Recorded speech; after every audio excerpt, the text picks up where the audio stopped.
സല്ലല്ലാഹു അലൈഹി വസല്ലമ തങ്ങൾ പറയുകയാണ്, അല്ലാഹു ഒന്നിന് പിറകെ ഒന്നൊന്നായി നിന്റെ ജീവിതത്തിലേക്ക് പ്രയാസങ്ങൾ തരുന്നത് അത് നിന്നെ വെറുപ്പോ നിന്നോട് ദേഷ്യമുള്ളത് കൊണ്ടല്ല, സ്നേഹം കൂടിയത് കൊണ്ടാണ്. സ്നേഹം കൂടിയത് കൊണ്ടാണ്. കാരണം വെറുതെ പറഞ്ഞതല്ല. ഇന്ന അശദ്ദന്നാസി ബലാഗ അൽ അംബിയാ. അല്ലാഹുവിന്റെ പ്രവാചകൻ അവിടെ നിന്ന് പറയുകയാണ്, ഇന്ന അശദ്ദന്നാസി ബലാഗ അൽ അംബിയാ. അല്ലാഹു ഈ ലോകത്ത് ഏറ്റവും കൂടുതൽ പരീക്ഷണം കൊടുത്തത് ആർക്കാ? കല്ലുകുടിയനും പെണ്ണുപിടിയനും വ്യഭിചാരിക്കും പലിശ തിന്നുന്നവനും അല്ലാഹുവേ ശിർക്ക് ചെയ്തുകൊണ്ട് നടന്നവർക്കല്ല.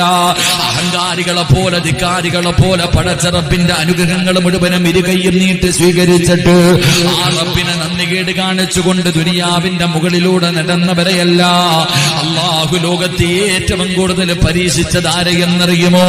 അത് ആദം നബി മുതലുള്ള 1,24,000 പരം വരുന്ന പ്രവാചകന്മാരുണ്ടല്ലോ.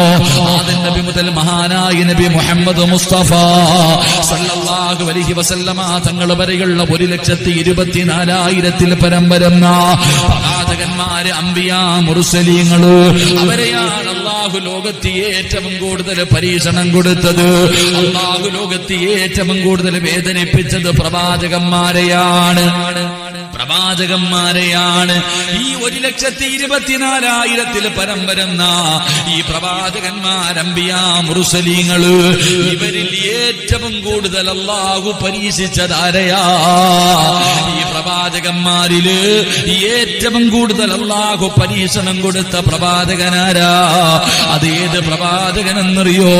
ഈ പ്രപഞ്ചം മുഴുവനും അടക്കി വരിയതായി പ്രപഞ്ചം മുഴുവനും സൃഷ്ടിക്കാൻ കാരണക്കാരനായ അഷ്റഫുൽ ഖൽഖ് നബി മുഹമ്മദ് മുസ്തഫ സല്ലല്ലാഹു അലൈഹി വസല്ലമ തങ്ങള്. ഈ ലോകത്ത് ഏറ്റവും കൂടുതൽ കണ്ണുനീര് കുടിച്ചത്, ഈ ലോകത്ത് ഏറ്റവും കൂടുതൽ വേദന അനുഭവിച്ചത് അതാരായിരുന്നു? മഹാനായ നബി മുഹമ്മദ് മുസ്തഫ സല്ലല്ലാഹു അലൈഹി വസല്ലം. അതാ ചിന്തിക്കേണ്ടത്. ജീവിതത്തിൽ പ്രയാസങ്ങളും ദുഃഖങ്ങളും പ്രതിസന്ധികളും കടന്നു വരുമ്പോ അല്ലാഹ്ക്ക് എന്നെ വെറുപ്പായത് കൊണ്ടാ, അല്ലാഹ്ക്ക് എന്നോട് ദേഷ്യമുള്ളത് കൊണ്ടാ അല്ലാഹു ഈ പരീക്ഷണങ്ങളും ദുഃഖങ്ങളും എനിക്ക് തരുന്നത് എന്ന് കുറ്റം പറഞ്ഞുകൊണ്ട് നടക്കലല്ല.